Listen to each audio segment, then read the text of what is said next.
Hello everybody. Well, today I thought we'd take a couple of lockwood mortise locks here, and I thought we'd pull these, open them up and take a look inside of them. Okay, so for those of you who've never seen what's inside a mortise lock, okay, if you're a locksmith or a lock expert and you want to know what's inside one of these, okay, so I've got two here. I've got the 3571, which is a deadbolt mortise lock, and I've got the 3572, which is a latching mortise lock. There is also another one, which is the 3573. That's a sliding door deadbolt. I don't have one of them, okay, but this one here is pretty much the same. All right, so this is a deadbolt, and this one's a latch. All right, so we'll start off with the deadbolt one because it's the easier one. Okay, and these are both from the Lockwood Synergy range. The Synergy range and the latching's not made anymore, but the deadbolts are still made. All right, these are the only Synergy locks that are still available. All right, so this one here is the deadbolt. Alright, so we'll take a look at this one. Of course, when you open up the box, you get all your accessories. You get your face plate, your striker plate, and of course the lock body. Okay, so we're just going to take the lock body out because that's all we're focusing on. Alright. Okay, now take note, it does have the turn adapter. Now, this is a deadbolt. I'll just quickly show you. So this is a deadbolt. Okay, so when this is projected, this is called a deadbolt. It is dead when it's out, so you can't push the lock, shim it back open. All right, so what we're going to do is we're going to take this cover off and show you what's inside. What I'll do is I'll take this turn adapter out. I'll just get a flat blade screwdriver so I can take it out because I don't really want that in there when I do it. So to do that, you just need to pull this retaining pin out. Okay, and now the adapter will come out, should come out in your hand like so. Okay, and out it comes. Alright, so we'll leave that out for the rest of the video. What I'll do is I'll put that adapter in the accessory packet so that way I know where it is. Okay, so that way I won't be losing it. Okay. So of course the accessories that you get with these locks comes with the screws, the cylinder retaining pins. Okay, and everything's basically there. You've got 2 screws for the faceplate, you have 2 for the lock body and 6 for the striker plate. Alright, so they're all the accessories. Alright, so this one here is the deadbolt. So first of all, to open this up, there are 4 screws here, which hold the lock together. And I think I just got a splinter. Yep, bit of a loose, sharp message on there. Alright, so I'll make sure it's in the camera and let's open it. Alright, so you just got to undo these 4 screws. Okay, so this is probably what a lot of locksmiths probably do if they come across one of these that's faulty and they're trying to fix it or probably re-grease it. Alright, this is probably what they'd do. They'd open it up. Now, be aware that depending on the product, it can void your warranty if you open them, but I'm going to open this up anyway because this lock I actually found at a restore. I don't really know if there's still a warranty attached to it. So now once you get it off, you need to slowly lift this off because there is a lot of bits in these that can actually fall out. So here's what's inside the deadbolt.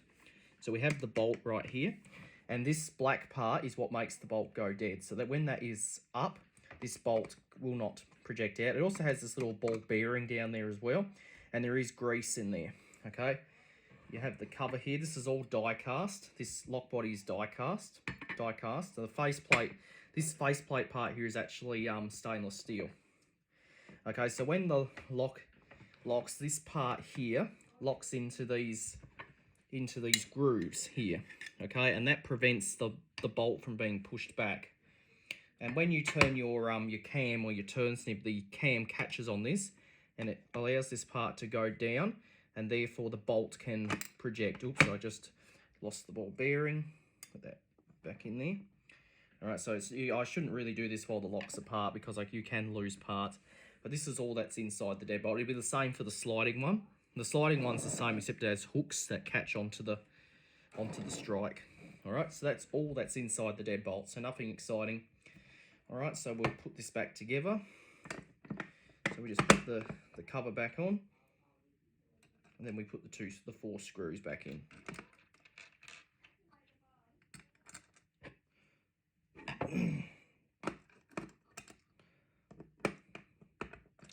Okay, so you just put these 4 screws in like so, and this will hold the lock back together. Now with these locks, bits, dust and and muck can build up inside them over time. Okay, so you should really, if they do start to seize up, just take them out the door and open them up and see what's inside and just clean it out. You can put some lithium grease in these as well, because that will help them out. All right, so that's all back together now. So that's the deadbolt one. All right, so that's all that's inside a deadbolt mortise lock. Let's put it back in the box. Let's just put it back in the box here. All right, so that's the deadbolt. Okay, so that is the 3571 or 73. All right, now we'll look at this one. This is the same, except this one's a latching one. So this one here will have more parts in it. All right, so this is the 3572. Okay, you do get the different accessories in with that one. With this one, okay, you get a different type of striker plate. Okay, because it's a latch. Okay, so that's why it's different. And you do also get the same accessories, just that you get more accessories. You get spindles in it because you have handles with this. All right, that's just the only difference there. Okay, so this one here is the latching one. It does have the dead latching function, so when this is pushed in, this part cannot be shimmed open. There is another model of this which doesn't have that, okay, which will be the blank latch. Okay, but this one here is your standard one. So this one has the dead latching pin, and this is the old Synergy series. This is sadly no longer produced, okay, but it is collectible. All right. Okay, so let's open this up. Now this one here will have more stuff in it, so I've got to be careful with this one because there will be springs and stuff in here. Okay, so you want to be really careful with these latching ones when you pull these apart. Okay, so you want to be careful not to lose any springs or any parts. Okay, and will be grease in here, so the screws are out. Let's carefully lift this off. Okay, off that comes. Okay, and now as you can see, we have all the grease. All right, so this here is the latch bolt driver. This here is where the spindle to the handle goes. So when you turn your handle, this part here pulls the latch back. Okay, you also have the part here for the hub function. So what that is when you want, whether you want the lock to be escape or lockable, you just simply rotate that, and this black part, when the lock is locked, will drop down, and that will catch this and prevent it from the handles from being able to be pulled down. Okay, this part here is the locking bar, also known as the yoke. Okay, so that's your yoke there. Your spindles go in here. You have your dead latching pin here, and you have your latch here, and it is all spring loaded. There is springs in here, so if you're a locksmith and you're pulling these apart, you should really take care of what you're doing. So right now both sides of this are set to lockable. So if I slide this hub down, this yoke down, I'll try to do it with the lock apart. There we go. You can see that part there, blocks that. So that's what makes the handle go solid. So when you try to pull the handle, this part will be in the way. When it's set to escape, this part here will be up, and it won't catch onto that. Okay, so that's locked. Okay, I'll just unlock it if I can without disturbing anything. I'll try and unlock it without disturbing. Oop. There we go, and that's unlocked. All right. Okay, so that's now unlocked. Okay. Now, I'll turn it this way so you can get a look. So when the dead latching pin is depressed, this part here lowers down, and that prevents the latch from being shimmed open. All right. Now, when you use the Z cam and the Z adapter, which are actually in the kit, okay, this adapter and this cam, if you can see them in there, these parts here, the parts catch onto this part, and they move that up and down whenever you use your key or your turn snib. Okay, so that's how the locking and unlocking function works when you're using it with the Z parts. When you use the X parts adapters and cams catch onto this part, and they pull the latch back. So that's how those work. All right, so that's how they work. And it does also have the anti-lockout bar screw that you can put in there when you're using it with privacy. That goes in there.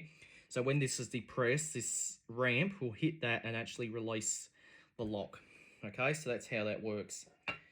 All right, so that's basically all there is. Once again, it's a die-cast chassis. All right, so let's put this back together now.